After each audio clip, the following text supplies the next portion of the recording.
Hello দর্শক বন্ধুরা, কেমন আছেন আপনারা? আশা করছি বেশ ভালো আছেন। বাংলাদেশের সুপারস্টার শাকিব খান বর্তমানে বরবাদ সিনেমার জন্য ভারতে অবস্থান করছেন। তিনি দীর্ঘদিন ধরে ভারতে থাকায় ঠিকমতো কথা হচ্ছে না তার দুই ছেলে আব্রাহাম খান জয় এবং বীরের সাথে।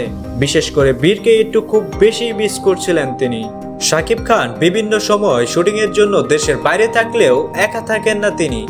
শাকিব খান যেখানেই থাকুক না কেন তার সন্তানদের কাছে রাখার চেষ্টা করেন। একটি ঘনিষ্ঠ সূত্রে জানা যায় গতকাল রাতে শাকিব খান তার ফ্যামিলির সাথে কথা বলার সময় বুবলিকে কল দেয়।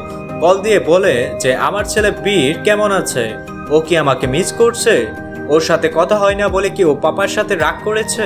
এ সময় বুবলি বলেন, হ্যাঁ বীর তোমার সাথে খুব রাগ করেছে, আমাকে বলেছে আমি পাপ্পার সাথে আড়ি দিয়েছি, তার সাথে আর কথা বলবো না। তখন শাকিব খান বুবলিকে বলেন, তুমি বীরকে দাও, আমি বীরের সাথে কথা বলবো।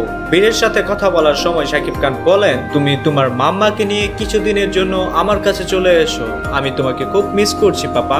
এই সময় বীর শাকিবের দিকে তাকিয়ে আলতো করে একটি হাসি দেয় আর বলে, আচ্ছা পাপা আমি আসবো, তুমি মাম্মাকে বলে দাও আমার ব্যাগগুলো গুছিয়ে রাখতে।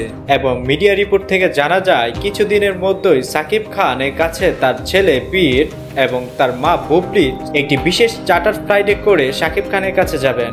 আসলে বীর তার বাবাকে ছাড়া থাকতে পছন্দ করেন না। বীর সবসময় চায় তার বাবা তার কাছেই থাকুক। বীর যখন শাকিব খানের কাছে থাকে তখন বীর সবসময় শাকিব খানকে জড়িয়ে ধরে রাতে ঘুমায়। দিনরাত শুধু শাকিব খানের সাথে গল্প করেন বীর। শাকিব খানও তার সন্তানের সবকিছু এনজয় করেন।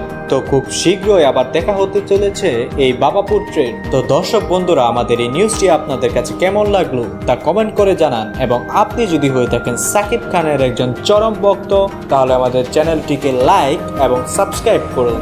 ধন্যবাদ।